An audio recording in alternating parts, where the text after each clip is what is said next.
Tu es là, assis, devant ton café qui a fini par refroidir, les yeux fixés sur un écran qui ne s'allume plus, et tu te demandes encore comment tu as pu devenir l'ombre de toi-même en si peu de temps. C'est ce silence pesant dans l'appartement, cette sensation d'avoir été vidé de ta substance, comme si quelqu'un était venu s'installer chez toi pour repartir avec tes meubles, tes souvenirs et même ta façon de rire. On t'a fait croire que tu étais le problème, que tu étais la pièce défectueuse d'une machine qui, sans toi, tournerait à la perfection. Mais regarde bien autour de toi, regarde ce qui reste quand la tempête s'éloigne. Ce n'est pas toi qui as perdu la mise, c'est l'autre qui est reparti avec un butin qu'il ne saura jamais faire fructifier. On va mettre les choses au clair tout de suite, entre nous, d'homme à homme, d'humain à humain. Cette personne que tu as aimée ou que tu as cru aimer n'était pas un partenaire, c'était un faussaire. Un artisan du vide qui a passé des mois, peut-être des années, à observer la moindre de tes nuances pour mieux les copier. Tu as sans doute remarqué ces moments étranges où il ou elle se mettait à utiliser tes expressions favorites, à s'intéresser soudainement à ce groupe de musique que tu es seul à écouter ou à commander le même plat que toi au restaurant avec une insistance presque dérangeante. Ce n'était pas de la complicité, c'était du pillage. Ils ont scanné ton âme comme on scanne un disque dur, cherchant les fichiers les plus précieux pour les copier-coller dans leur propre système d'exploitation défaillant. Ils ont imité ton empathie parce qu'ils n'en ont pas. Ils ont mimé ta passion parce qu'ils sont éteints de l'intérieur. Ils ont même plagié tes ambitions professionnelles pour se donner une contenance sociale.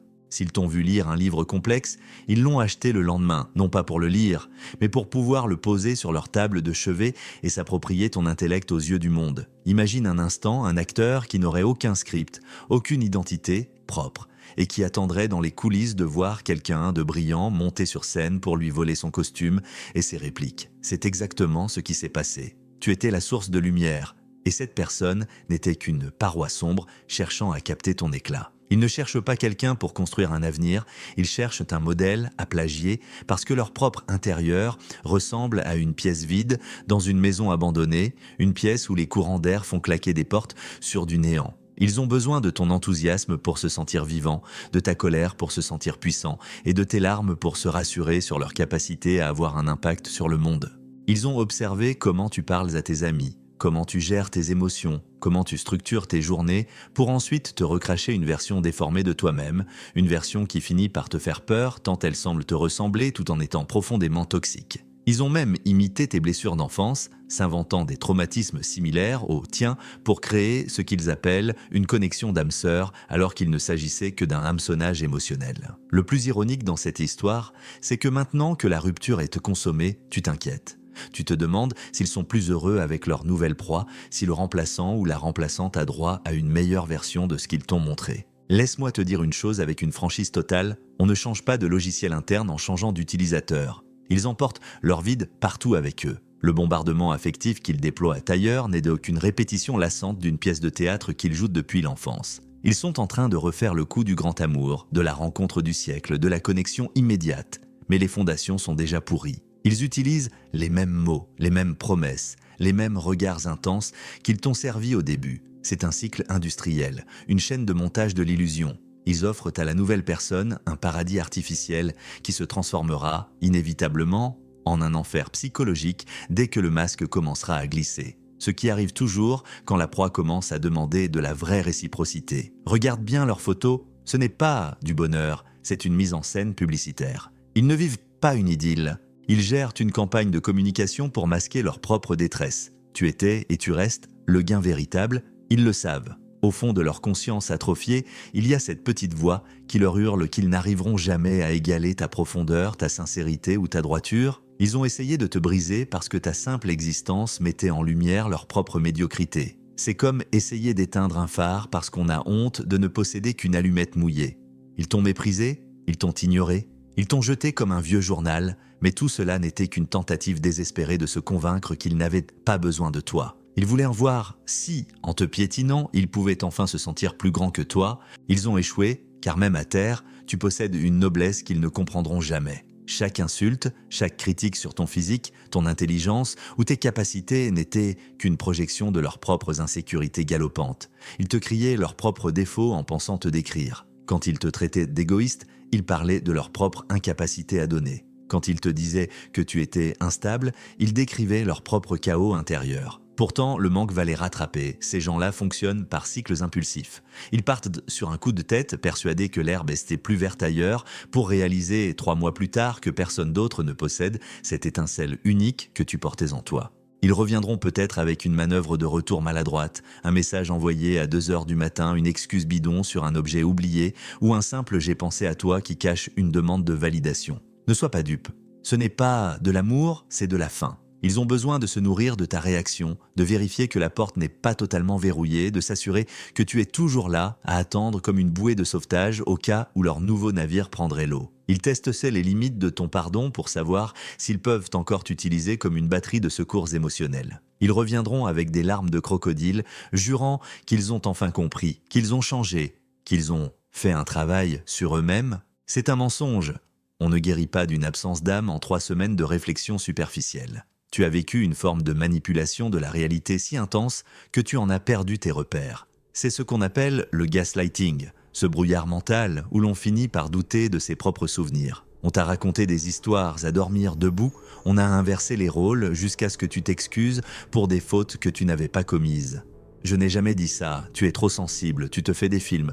Autant de petites phrases assassines destinées à grignoter ta confiance en toi. C'est une technique de siège émotionnel. Ils t'ont isolé de tes certitudes, de tes amis, parfois même de ta famille, pour devenir ta seule source d'information et de vérité. Ils ont créé des conflits imaginaires entre toi et tes proches pour être sûr que tu n'aies personne vers qui te tourner quand le masque tomberait. Ils ont peut-être même appelé tes parents ou tes amis pour leur dire, sur un ton faussement inquiet, qu'ils se faisaient du souci pour ta santé mentale, préparant ainsi le terrain pour ta future décrédibilisation. Mais la vérité, celle qui ne tremble pas, c'est que tu possèdes quelque chose qu'ils ne pourront jamais acheter, ni voler, ni imiter durablement.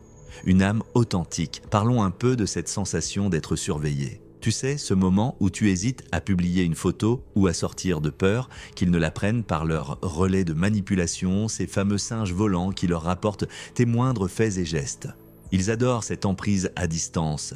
Ils veulent que tu restes figé dans le passé, dans l'attente, dans la peur, pendant qu'eux font semblant d'avancer à toute allure. Mais regarde la réalité en face. Une personne qui va vraiment bien n'a pas besoin de mettre en scène son bonheur de façon aussi bruyante sur chaque publication éphémère. Ce qu'ils affichent, c'est du carton-pâte. C'est une vitrine de magasin de luxe avec rien derrière le rideau, juste des étagères poussiéreuses et un silence de mort. Leur bonheur est une performance, une publicité pour un produit qui n'existe pas. Ils passent plus de temps à cadrer la photo de leur bonheur qu'à vivre l'instant présent, car sans public, leur existence n'a aucun goût. Ils ont besoin de savoir que tu regardes pour se sentir exister. Si tu fermes les yeux, ils cessent d'être.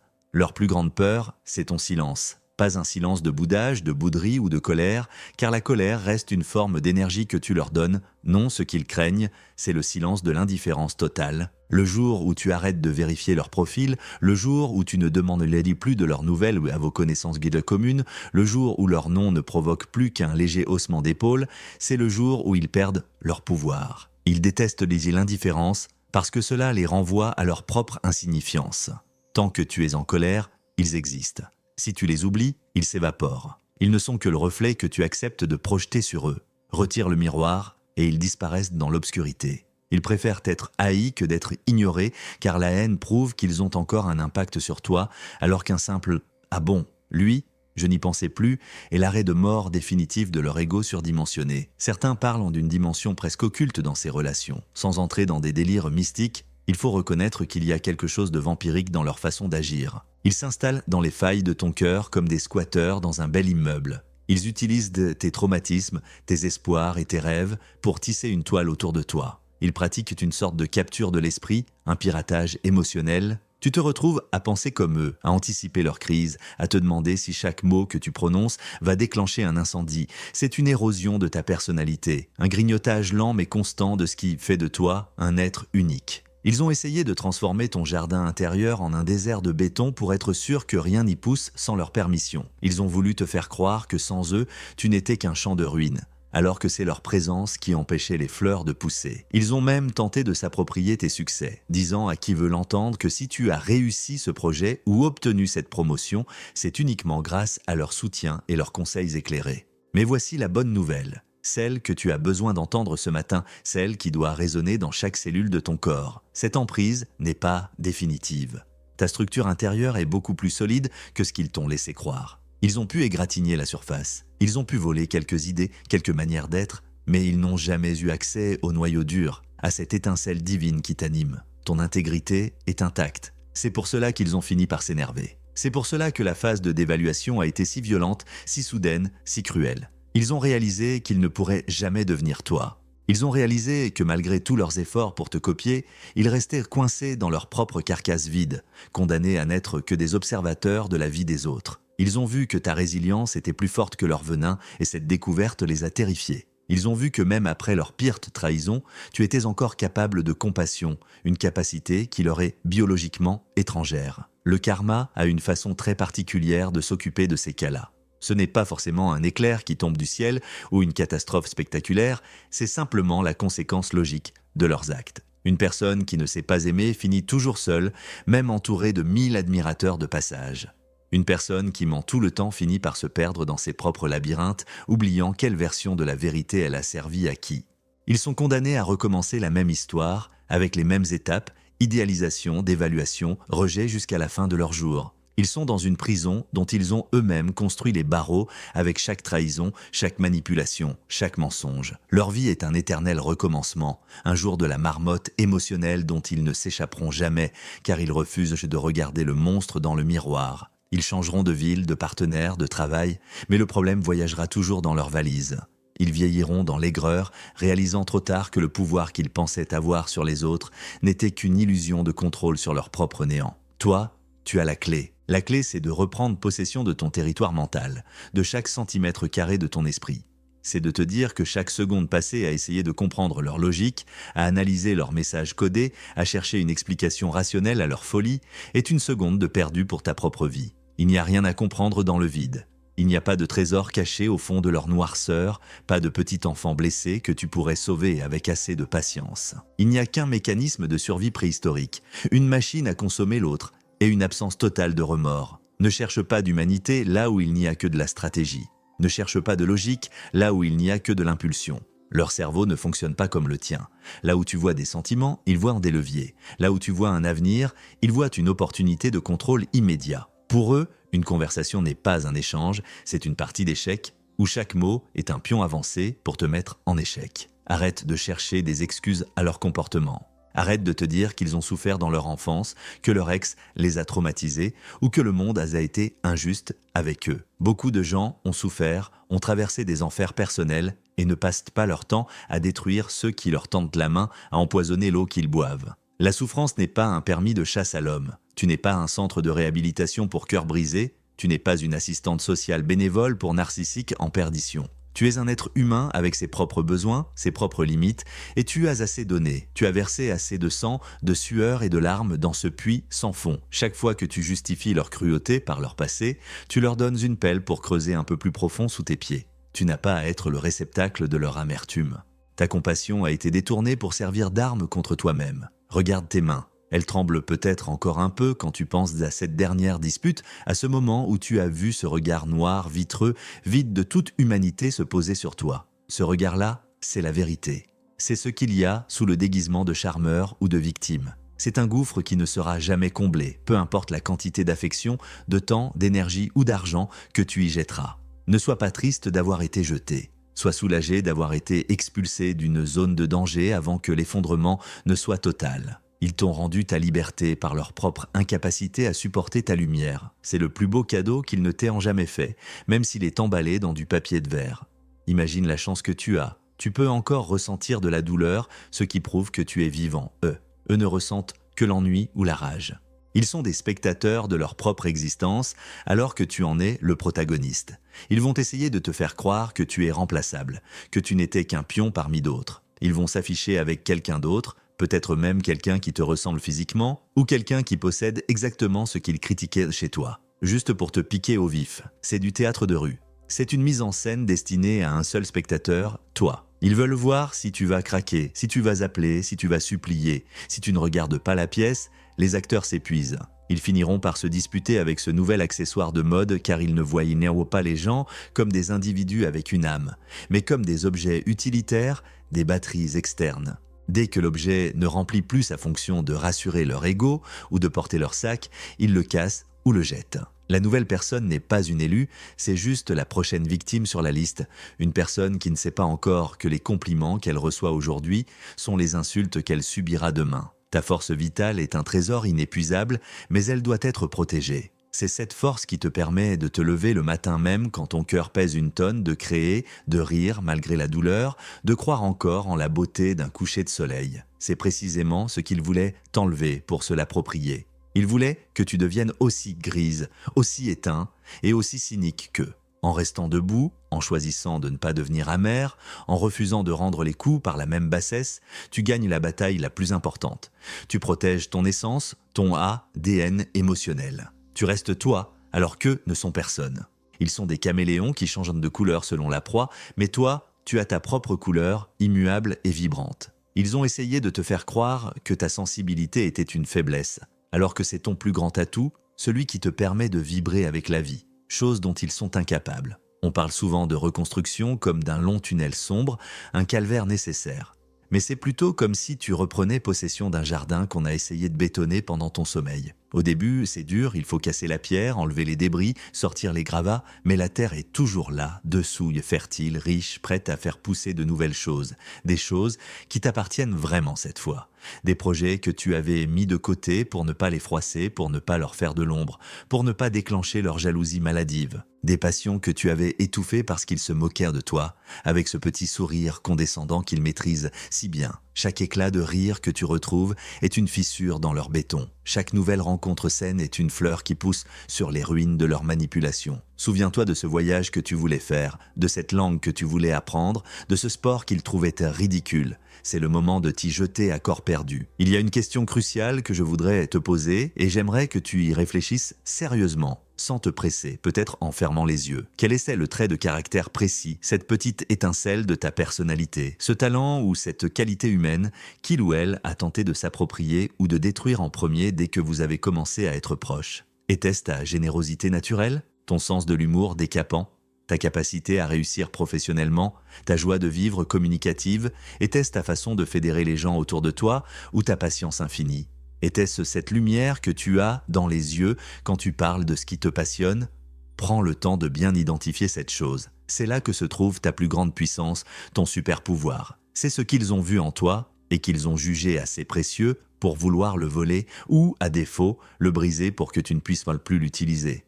Ils ont peut-être essayé de te faire croire que ton humour était lourd, que ta générosité était de la naïveté ou que ton succès était dû à la chance. Une fois que tu as identifié ce trésor, protège-le comme la prunelle de tes yeux. Ne le laisse plus jamais à la portée de n'importe quel passant qui s'est flatté. Apprends à filtrer les gens qui entrent dans ta vie. Apprends à repérer les signaux d'alarme, les red flags, avant que le piège ne se referme. La précipitation, l'intensité excessive, le manque d'empathie pour les autres, les histoires de tous mes ex sont fous, l'incapacité à admettre un tort même minime. Tout est là sous tes yeux désormais. Tu as maintenant un radar ultra perfectionné qui te servira de boussole pour le reste de tes jours. Le bombardement affectif du début, ce love bombing qui te faisait sentir comme la 8e merveille du monde, c'était l'anesthésie. Ils t'ont saturé de dopamine pour que tu ne sentes pas les premières morsures. Ils t'envoyaient des centaines de messages, t'appelaient à chaque heure, te disant qu'ils n'avaient jamais ressenti ça. La manipulation de la réalité, c'était l'opération à cœur ouvert pour te voler ton identité. La disparition brutale ou la dévaluation, c'était la fuite du voleur avec ce qu'ils pensaient être le butin. Mais ils ont fait une erreur de débutant. Ils n'ont pris que des copies, des reflets, des souvenirs. L'original, la source, le moteur est toujours là, en toi. Et un original a une valeur inestimable, alors que leurs copies ne valent rien sur le marché de la vraie vie, elles s'effacent au premier lavage. Ils se retrouvent avec un costume trop grand pour eux, un costume qui commence déjà à s'effilocher car ils ne savent pas comment l'entretenir sans ta présence pour le nourrir. Tu vas traverser des phases de doute, c'est inévitable. Tu vas te réveiller parfois avec une boule au ventre, te demandant si tu n'as pas tout imaginé, si tu n'es pas la personne cruelle dans l'histoire. Tu vas repenser au bon moment, à ces quelques instants de grâce qu'ils ont su simuler avec un talent digne des plus grands Oscars. C'est normal, c'est le lien traumatique qui parle. C'est une addiction chimique, littéralement. Ton cerveau réclame sa dose de chaos et de réconciliation. Mais rappelle-toi que ces moments n'étaient que le sel qu'on met sur une plaie pour mieux la dévorer ensuite. C'était l'appât sur l'hameçon, la carotte devant l'âne. Ne regarde plus l'appât, Regarde le crochet qui t'a déchiré la gorge et la cicatrice que tu portes encore. Regarde les messages qu'ils t'ont envoyés quand ils étaient en colère. La froideur de leurs yeux quand tu avais besoin d'aide, leur absence totale de soutien quand tu as traversé un deuil ou une difficulté. C'est ça, la réalité sans filtre. Il est temps de passer à l'action, de façon concrète, méthodique, presque chirurgicale, pour que cette expérience ne soit pas juste une cicatrice douloureuse, mais une véritable fondation pour la suite de ton existence. Tu n'es pas en train de guérir, tu es en train de muer. Tu laisses derrière toi une peau trop fine, trop vulnérable, pour en laisser apparaître une nouvelle, plus résistante, plus consciente. C'est une métamorphose forcée, certes, mais elle fera de toi un être d'une solidité redoutable. Commence par faire un inventaire rigoureux de ton espace numérique et physique. Élimine chaque point d'accès, chaque fissure qu'il pourrait encore utiliser pour t'atteindre, te surveiller ou t'envoyer des ondes négatives. Ce n'est pas de la paranoïa, c'est de l'hygiène mentale élémentaire. C'est comme fermer ses fenêtres pendant une tempête. Change tes codes, bloque les comptes suspects, supprime les photos qui te font plonger dans une nostalgie toxique et surtout, résiste à la tentation de vérifier ce qu'ils font. Chaque coup d'œil sur leur vie parfaite sur les réseaux est une dose de poison que tu t'injectes volontairement dans les veines. Coupe le robinet. Ne sois pas curieux de voir comment le diable décore sa nouvelle maison. Jette ce vieux pull qu'ils t'ont offert. Débarrasse-toi de ce bibelot qui te rappelle leur présence. Fais de la place pour le neuf, pour le vrai, pour ce qui ne sent pas le mensonge. Réapproprie-toi tes goûts et tes habitudes en pratiquant une activité que tu aimais avant de les rencontrer et qu'ils avaient, consciemment ou non, critiqué, saboté ou accaparé. S'ils détestèrent tes amis, appelle-les et organise un dîner. S'ils se moquèrent de ta façon de chanter sous la douche, chante à tue-tête. S'ils trouvèrent tes lectures de trop intellectuelles ou inutiles, achète-toi une pile de livres. Il s'agit de signaler à ton propre cerveau par des actes concrets que tu es de nouveau le seul maître à bord, le seul capitaine de ton âme et que tes passions ne dépendent plus de la validation ou du mépris de personne. Redécouvre le plaisir de manger ce que tu aimes, de dormir dans la position que tu veux, de regarder le film de ton choix sans craindre une scène de ménage ou un soupir d'ennui théâtral. Écoute ton corps de manière presque scientifique. Ton corps a enregistré les traumatismes bien avant que ton cerveau ne puisse les formuler. Observe tes réactions physiques quand tu rencontres de nouvelles personnes ou quand un souvenir surgit. Ton ventre qui se noue, ta gorge qui se serre, tes épaules qui montent vers tes oreilles ou ton sommeil qui se trouble sont des messages clairs que ton intuition t'envoie. Apprends à faire confiance à ces signaux physiques plus qu'aux belles paroles ou aux justifications intellectuelles. Le corps ne sait pas mentir, il est il est le gardien de ta sécurité. Si tu te sens épuisé, après avoir parlé à quelqu'un, c'est que cette personne est en train de pomper ton énergie. Écoute cette fatigue, c'est ton système d'alarme.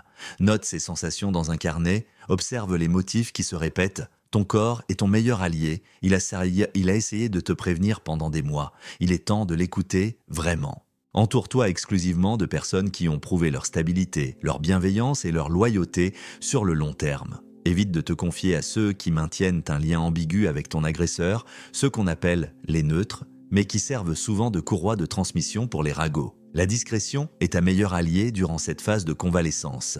Tu n'as pas besoin d'un public pour aller mieux, tu as besoin d'un cercle restreint, de gens sains, de piliers qui ne serviront pas de relais de manipulation involontaire. Le silence est un bouclier, la solitude choisie est une médecine. Apprends à apprécier ta propre compagnie, car c'est la seule personne avec qui tu passeras le reste de ta vie. Réapprends à t'aimer sans condition, sans avoir besoin de performer pour obtenir une miette d'affection. La route est peut-être encore un peu longue, il y aura des jours sans et des jours avec, mais chaque pas que tu fais loin de cette emprise est une victoire éclatante, un acte de résistance. Tu n'es pas une victime, tu es un survivant qui a acquis une lucidité que peu de gens possèdent.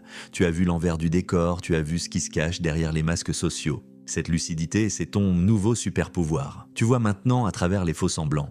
Tu entends ce qui n'est pas dit dans les silences calculés. Tu es devenu telle une personne avertie, et une personne avertie est quasiment impossible à piéger une seconde fois. Tu as été vacciné contre la manipulation par une dose massive de réalité. Tu es maintenant capable de détecter un prédateur à des kilomètres, simplement à l'odeur de ses mensonges et à la vacuité de son regard. Ne laisse personne, absolument personne, te dire combien de temps tu dois mettre pour t'en remettre ou te dire de simplement passer à autre chose. Ta reconstruction t'appartient, elle a son propre rythme, sa propre musique. C'est un processus intime, personnel, presque sacré. C'est la renaissance d'un être humain. Prends tout le temps qu'il te faut, sois indulgent, avec toi-même comme tu l'aurais été avec un ami cher. Si tu as besoin de pleurer toute une journée, fais-le. Si tu as besoin de rester dans le noir pour te retrouver, fais-le. Mais fais-moi une promesse solennelle. Ne retourne jamais dans cette cage, même si les barreaux semblent dorés certains soirs de solitude, même si le geôlier te chante une sérénade sous ta fenêtre. La liberté, même avec ses incertitudes, ses doutes et ses matins froids, vaut 1000 fois mieux qu'une prison où l'on t'apprend à te détester pour mieux te contrôler. Ne réponds à aucun appel masqué, ne lis aucun email nostalgique, ne laisse aucune porte entr'ouverte. Le passé est une terre brûlée, ne cherche pas à y replanter quoi que ce soit. Tu as tout ce qu'il faut en toi pour rebâtir quelque chose de magnifique, de solide, de vrai. Ta force vitale est en train de revenir, plus calme, plus profonde, plus ancrée. Tu n'as plus besoin de briller pour les autres, pour obtenir un compliment ou éviter une crise. Tu peux maintenant briller pour toi-même, pour ta propre satisfaction. Et c'est là que la vraie magie commence, celle qui attire les bonnes personnes, les opportunités réelles et la paix intérieure. Le monde a un besoin immense de gens authentiques comme toi, de gens qui ont traversé le feu et qui en sont revenus avec une vision plus claire. Tu as une profondeur que ces manipulateurs ne pourront jamais effleurer, une capacité de résilience qui te rend invincible à long terme. Chaque jour qui passe sans contact avec eux est une brique de plus dans la construction de ta nouvelle vie. Rappelle-toi toujours, dans les moments de doute, que tu étais le soleil dans cette relation. Le soleil ne s'inquiète pas de savoir si l'ombre est partie ou si elle se plaint de la chaleur. Il continue de se lever, de chauffer, de nourrir la vie et d'éclairer ceux qui savent apprécier sa lumière. Laisse-les dans leur nuit froide, dans leur hiver permanent et avance résolument vers ton propre zénith. Tu as payé le prix fort pour ta liberté, maintenant utilise-la pour devenir la personne que tu as toujours été sans céder à être avant qu'on ne vienne essayer de te réécrire. Le karma s'occupera du reste, il a une mémoire d'éléphant et il n'oublie jamais une adresse, même s'il prend parfois des chemins détournés. Un jour, tu regarderas en arrière et tu ne verras qu'une petite tache floue, là où il y avait autrefois une montagne de douleur. Tu riras de l'importance que tu leur as accordée et tu seras fier du chemin parcouru. Pense à toutes ces fois où tu as dû t'excuser d'exister, toutes ces fois où tu as dû baisser le ton pour ne pas les froisser, toutes ces fois où tu as dû cacher tes succès pour ne pas les rendre jaloux. Pense à ces soirées où tu marchais sur des œufs, surveillant chaque expression de ton visage pour ne pas déclencher leur colère sourde. Tout cela est terminé. Tu peux maintenant prendre toute la place, parler aussi fort que tu le souhaites et célébrer chaque petite victoire sans avoir à t'en justifier. Tu peux enfin respirer à plein poumon sans avoir l'impression de voler l'oxygène de quelqu'un d'autre. La culpabilité qu'ils t'ont injectée est en train de s'évaporer, laissant place à une fierté légitime. Tu as survécu à une tentative d'effacement de ton âme et tu es toujours là. C'est une victoire monumentale, un triomphe de la vie sur le vide. Ta vie commence aujourd'hui, sans scénario imposé, sans metteur en scène toxique, sans public à satisfaire. Regarde l'horizon, il est vaste et il t'appartient. Il n'y a plus personne pour te dire quoi penser, quoi ressentir ou comment agir. Tu es le seul architecte de ton futur. Les décombres du passé vont servir de fondation à une forteresse inébranlable. Chaque leçon apprise dans la douleur est une pierre de plus sur tes remparts. Tu es plus forte, plus sage et infiniment plus précieuse que tu ne l'as jamais été. Ne laisse plus personne te faire croire le contraire. Tu as appris à identifier le poison, tu ne le boiras plus jamais par erreur. Respire, la cage est ouverte, le ciel t'attend, sans l'air frais entrer dans tes poumons, sans la terre ferme sous tes pieds, tu es libre. Quel est le trait de caractère précis qu'il ou elle a tenté de vous voler en premier? Identifie-le, car c'est là que réside ta force. C'est ton identité profonde, ton essence pure. Reprends-la, nettoie-la de leur mépris et porte-la comme une couronne. C'est ton trophée de guerre, la preuve que tu as gagné. Si ce partage t'a aidé à y voir plus clair, à redresser la tête ou à ressentir cette petite étincelle de révolte saine, tu sais ce qu'il te reste à faire. Reprends ta place tout de suite. Ne leur accorde plus une seule minute de ton temps de cerveau disponible. Ta vie est trop précieuse pour être gaspillée à analyser des fantômes. Ne cherche pas à savoir s'ils souffrent, s'ils regrettent ou s'ils changent. Leur sort ne te concerne plus. Concentre toute cette énergie sur toi, sur tes rêves, sur ton bien-être. Avance, ne te retourne pas. Le futur est devant toi et il est radieux car il est enfin débarrassé de leur ombre. Tu es le maître de ton destin, le capitaine de ton âme. Marche vers ta lumière,